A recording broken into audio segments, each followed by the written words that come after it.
আমরা আজকের রেসিপি হচ্ছে কিভাবে কোরবানির গোশতগুলো রান্না করতে হয়। ঠিক আছে।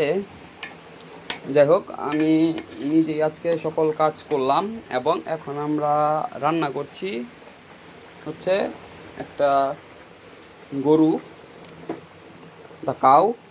সরি, শুধু গরুই না, এটা হচ্ছে একটা ষাঁড় গরু। যাই হোক, আমরা এখানে এখন আমি আমার সকালে এই গরুটা জবাই করার পরে আমরা মানে চামড়া ছিলে গরুর গোশত আস্তে আস্তে বানানো শুরু করি। আসলে ব্যাপারটা হচ্ছে যে এগুলো সব আসলে কোনো কষাই বা অন্য কাউকে দিয়ে করানো হয় নাই, সব কাজ আমরা নিজেরাই করলাম। আমি, আমার বাবা আর আমার একজন আঙ্কেল, উনি অবশ্য আমাদের সাথে শরিক ছিলেন এই কোরবানিতে। আর শরিক ছিলেন হচ্ছে আমার বোন, আমার বড় বোন, উনি শরিক ছিলেন। তো এখন আমরা আমার বড় বোন, যদি উনি আসেন ওনার শ্বশুর বাড়িতে, তবে উনি আসবেন। একটা খুব বড় সড়ো আকারের একটা বৃষ্টি হয়ে গেল এই মুহূর্তে।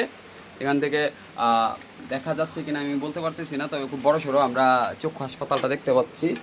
তবে যাই হোক, আমরা রেসিপিটা এখন করছি। আসলে গোস্তটা মাত্রই বসানো হয়েছে, কিন্তু এর যে ফ্লেভার, এই ফ্লেভারটা আসলে অকল্পনীয় এবং অতুলনীয় একটা ফ্লেভার। কারণ কোরবানির সময় এটা হচ্ছে আমাদের অন্যতম একটা আনন্দ। এই জন্য এই ঈদকে আমরা অনেক ক্ষেত্রে বড় ঈদ বলি, মূলত অনেক ক্ষেত্রে না, আসলে এটাকে মূলত আমরা বড় ঈদ বলেই মেনশন করে থাকি প্রচলিতভাবে। আচ্ছা, যাই হোক, ঈদুল আজহা, সবাইকে ঈদ মুবারক জানায়।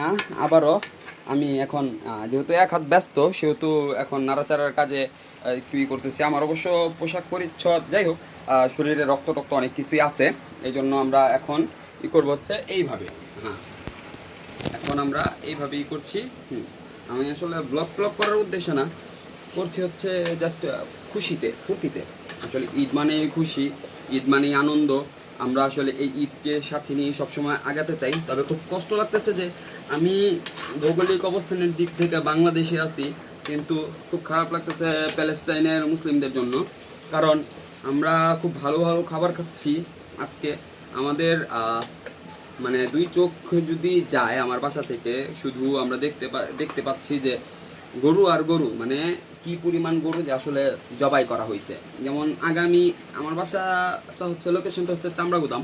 কারণ এখানে এটা হচ্ছে ময়মনসিংহ বিভাগের সবচাইতে বড় চামড়ার গুদাম। এবং এখানে চামড়া একদম কোরবানির পরে চামড়া কেনা থেকে শুরু করে একদম চামড়াটারে মোটামুটি ট্যানারির পর্যন্ত প্রসেস করাটাই হয়, পুরাটাই হয়। সেই জন্য আমার মনে হয় আগামী 1.5 মাস, আগামী মোটামুটি 45 দিন আমরা কেউ এই রাস্তা দিয়ে গেলে মনে হয় না কেউ নাক খোলা অবস্থায় যাইতে পারবে। মাছ তো করতেই হবে, সেই সাথে নাক ধরে রাখতে হবে। কারণ এখানে চামড়ার গুদামটাতে অনেক বেশি হয়, গন্ধ হয়। যদিও এই গন্ধটা আসলে আমাদের সহ্য হয়ে গেছে, যেহেতু আমাদের এলাকাটা এবং সেটা হাইওয়ের সাথে, তো সবাই কম বেশি পায় এই এলাকাতে। যারা ময়মনসিংহে ঢুকতে হবে, ময়মনসিংহে শহরের দিকে ঢুকতে হলে এই এলাকাটা ক্রস করেই যেতে হয়। সো এখন আমরা দেখতেছি সল্ট, দ্যাটস ফাইন। যাই হোক, আমি অনেক কিছুই বলে ফেলছি, অনেক কথাই বলছি। এবং সেই সাথে আমার মনে হয় আমাকে আপনারা দেখতে পারতেছেন কিনা আমি জানি না। এবং আমি আসলে মোটামুটি লুঙ্গি পরা, তো এই জন্য আর কি আসলে পোশাক চেঞ্জ করতে পারি নাই। কারণ সবাই ওইভাবে, আমি আসলে আমার আম্মা খুবই অসুস্থ, তাই ওনাকে আমি বলছি যে আম্মা আপনার কিছুই করতে হবে না, কারণ উনি বেশিক্ষণ গরমের মধ্যে কাজ করতে পারেন না, মানে চুলাতে। তবে আজকে যাই গরম ছিল, যাই কিছু ছিল, বৃষ্টিটা হওয়াতে খুব ভালো লাগতেছে। আবহাওয়াটা খুব ফ্রেশ, এবং এই বৃষ্টিটার দরকার ছিল। কারণ রাস্তায় রক্ত এবং জমাট রক্ত যা ছিল সব যেন একদম ধুয়ে পরিষ্কার হয়ে গেল। কারণ হেভি রেইন হয়েছে, হেভি, এটাকে বলা যায় হেভি রেইন। হ্যাঁ, আচ্ছা, আমি আসতেছি, দাঁড়ান।